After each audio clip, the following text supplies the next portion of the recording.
ये खबर पारुल यूनिवर्सिटी द्वारा प्रस्तुत की गई है।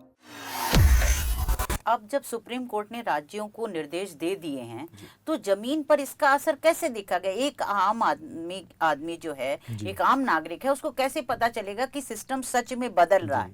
जैसे आपने कहा हर 3 महीने पर रिपोर्ट आएगी सुप्रीम कोर्ट में, अटॉर्नी जनरल देंगे, तो आप क्या इसको वॉच कर रहे हैं कि कैसे ये इम्प्लीमेंट हो रहा है और कैसे आम जनता तक ये बात पूरी तरह पहुंचे कि ये बदलाव हुआ है? जी, एक तो मैं आपका बहुत बहुत धन्यवाद करना चाहूँगा कि आपने इस मुद्दे को उठाया। आपके ही ज़रिए से काफ़ी लोगों को पता लगेगा इसके बारे में, माला जी।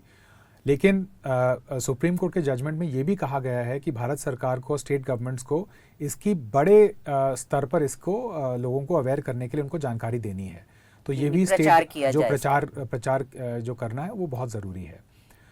दूसरा जो है कि मेरा ये मानना है कि लोग इसमें अंतर तब देख पाएंगे जब वो 112 नंबर में फ़ोन करेंगे और उस नंबर से उनको पुलिस, फायर डिपार्टमेंट और हेल्थ, ये 3 चीज़ों की मदद इमीडिएटली मिल जाएगी। उनको अलग अलग नंबरों पे फ़ोन नहीं करना पड़ेगा, एक ही नंबर से सिर्फ 112 मिलाएंगे और उनको सारी मदद एक ही साथ मिल जाएगी। तो ये एक सबसे बड़ा तरीका होगा जब लोग जान पाएंगे कि जो बदलाव है वो ज़मीनी स्तर पर हो रहा है।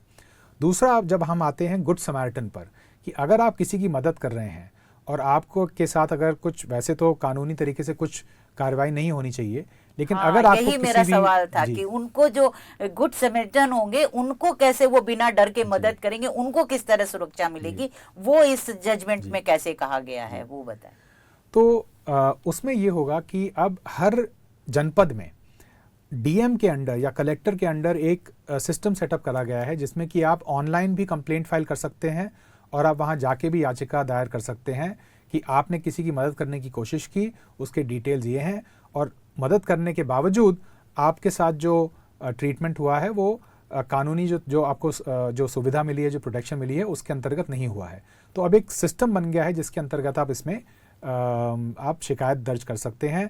और भारत सरकार की जो राहवीर स्कीम है जिसके अंडर जो लोग मदद करते हैं उनको 25,000 रुपये मिलना है, उसको भी इस सिस्टम के साथ इंटीग्रेट कर दिया गया है कि आप शिकायत तो फाइल कर ही सकते हैं, लेकिन आप ये भी बता सकते हैं कि मैं राहवीर था, मैंने मदद करी, और जो इनाम जो भारत सरकार ने इसमें सुनिश्चित करा है वो अगर आप चाहें तो आपको मिल सकता है। तो उसके लिए उनको कोई सबूत और कोई साक्ष्य तो नहीं जुटाने पड़े, क्योंकि अपने यहाँ सबसे बड़ी चिंता तो ये कि जैसे ही कोई चीज आती है उसकी इतनी कागजी कार्रवाई होती है कि व्यक्ति फ्रस्ट्रेट हो जाता है। तो इसमें अगर जो राहवीर है जिसने मदद की है एक घायल की, उसको क्या करना होगा कि वो न सिर्फ सुरक्षित हो कानून की पचड़ेबाजी से, बल्कि उसको वो जो पुरस्कार सरकार ने तय किया है वो भी मिले? जी देखिए, अस्पतालों को ये बोला गया था 2016 के जजमेंट में माननीय सुप्रीम कोर्ट के, कि अगर जो व्यक्ति किसी घायल व्यक्ति को अस्पताल लेकर आता है उसको अस्पताल एक एक्नॉलेजमेंट नोट इशू करे जिसमें ये लिखा हो कि ये व्यक्ति इन घायल व्यक्ति को लेकर आए हैं और इन्होंने इनकी जान बचाने की कोशिश करी है। तो वो एक्नॉलेजमेंट लेटर जो है वो बहुत ज़रूरी होता है, वो आपको जो अस्पताल है उससे मिल जाएगा। अगर आपने सिर्फ पुलिस को फ़ोन करा है मदद करने के लिए तो आपको पुलिस कंट्रोल रूम से भी एक्नॉलेजमेंट मिल सकता है कि मैंने फ़ोन करा था इन व्यक्ति की जान बचाने के लिए, तो मैंने जो पूरा जो चेन था उसको मैंने करा ये इस तरीके से फ़ोन करके। तो उसके कुछ सिस्टम सरकार ने सेटअप करा हुआ है, उसको पुलिस को और अस्पतालों को इम्प्लीमेंट करने के लिए बोला गया है।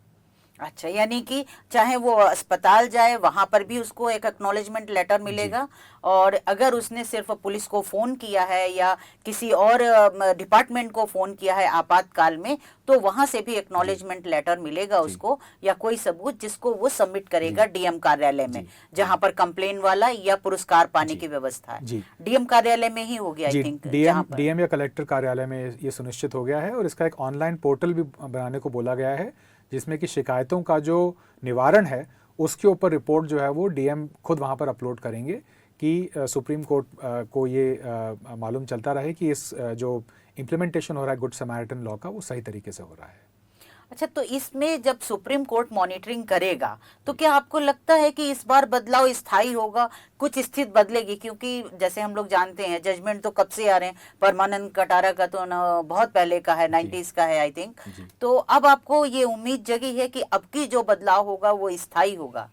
जी बिल्कुल स्थायी होगा। इसके 2 कारण हैं। पहला तो ये है कि भारत सरकार ने इन सभी मुद्दों पर काफ़ी काम करा हुआ है और उसका जो इम्प्लीमेंटेशन है स्टेट लेवल पर वो ठीक से नहीं हो रहा था। तो ये याचिका फाइल करी गई थी कि भारत सरकार ने जैसे ऑलरेडी 112 नंबर इशू करा हुआ है उसका इम्प्लीमेंटेशन हो, ऑलरेडी गुड समारिटन लॉ लेकर आए हुए हैं उसका इम्प्लीमेंटेशन हो। तो पहला तो ये है कि एक ऑलरेडी ढांचा, जो सरकारी ढांचा इस एरिया में था वो बना हुआ है, उसका इम्प्लीमेंटेशन स्टेट्स को करना है, वो अब होगा। और स्टेट्स ने भी इसमें काफ़ी कोऑपरेशन करा है इस केस में। दूसरा जो ये है कि सुप्रीम कोर्ट, माननीय सुप्रीम कोर्ट ने जो डिसाइड करा है कि इस केस को मॉनिटर करेंगे, ये बहुत बड़ी बात है। क्योंकि अगर आप पिछले जितने केसेस देखेंगे उसमें ये हुआ है कि ऑर्डर देकर केस को डिस्पोज ऑफ कर दिया गया है, उसके बाद फिर इम्प्लीमेंटेशन जो है वो छोड़ दिया गया है जो लोकल अथॉरिटीज़ होती हैं उनके ऊपर।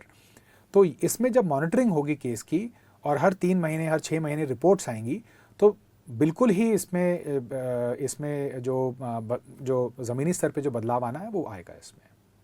अच्छा, तो ये आपकी ही याचिका थी सेव लाइफ फाउंडेशन की, आपकी संस्था की, जिस पर ये इतना बड़ा जजमेंट आया? आपने और भी कुछ याचिकाएं डाली हैं, आपकी संस्था इसी क्षेत्र में काम करती, थोड़ा सा बताएंगे? जी, हम भारत सरकार के साथ और राज्य सरकारों के साथ बहुत क्लोजली काम करते हैं अपने ज़ीरो फेटालिटी कॉरिडोर और ज़ीरो फेटालिटी डिस्ट्रिक्ट कार्यक्रम पर, जिसमें कि हमने 100 जनपद ऐसे आइडेंटिफाई कर रहे हैं जहां पर दुर्घटनाएं बहुत अधिक मात्रा में है और उनको कम करना ज़रूरी है और वहाँ पर हम मदद कर रहे हैं उनकी। कुछ मुद्दे ऐसे हैं जहाँ पर एक सिस्टम वाइड चेंज की ज़रूरत होती है। जैसे कि मैं आपको एग्जांपल दूंगा कि कानून में एक सेक्शन था सेंट्रल मोटर व्हीकल रूल्स में, रूल 198B, जिसमें कि ट्रक जो है वो सरिये लेकर जा सकते थे, और सरिये हमको पता है जब सरिये बाहर निकलते हैं ट्रक से तो कितनी बड़ी दुर्घटनाएं उसकी वजह से हो सकती हैं।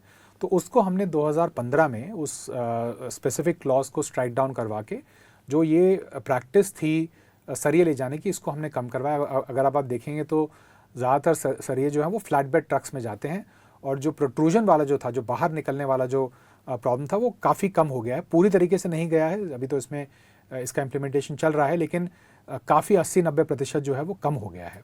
तो एक ये इस पे हमने काम करा था। दूसरा है कि जो गुड समारिटन का जजमेंट आपको पता ही है, जो कि हमने 2012 में याचिका दायर की थी और 2016 में माननीय सुप्रीम कोर्ट का इसमें जजमेंट आया था, जिसमें कि ये बोला गया था कि अगर आप आगे आके किसी की मदद करते हैं तो किसी भी प्रकार की कठिनाई का आपको सामना नहीं करना पड़ेगा।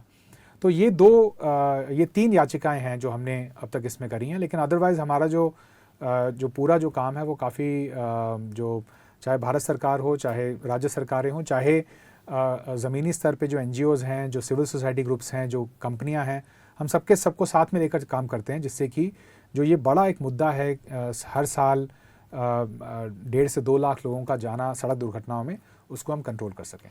क्या आपकी संस्था में ये भी है कि कोई आम नागरिक है, मान लो वो सिस्टम का सताया है, वो वाकई में वो एक्सीडेंट हुआ था, वो परेशान है, या कोई व्यक्ति नहीं भी रहा, वो कोई आप लोगों को सीधे अप्रोच कर सकते हैं, और आप क्या उनकी भी मदद करते हैं? हमारे पास ऐसे कई बार केसेस आते हैं। अभी रिसेंटली में गुजरात से केस आए, यूपी से केस आए, जहाँ पर लोगों ने, एक व्यक्ति ने किसी की मदद करने की कोशिश की थी, उसके बाद उन्हें बहुत कोर्ट कचहरी का सामना करना पड़ा। फिर उन्होंने हमसे कांटेक्ट करा और उसके बाद हमने उनकी जो भी लीगल हम उनकी हेल्प कर सकते थे, जो उनको हम जानकारी दे सकते थे, वो हमने दी।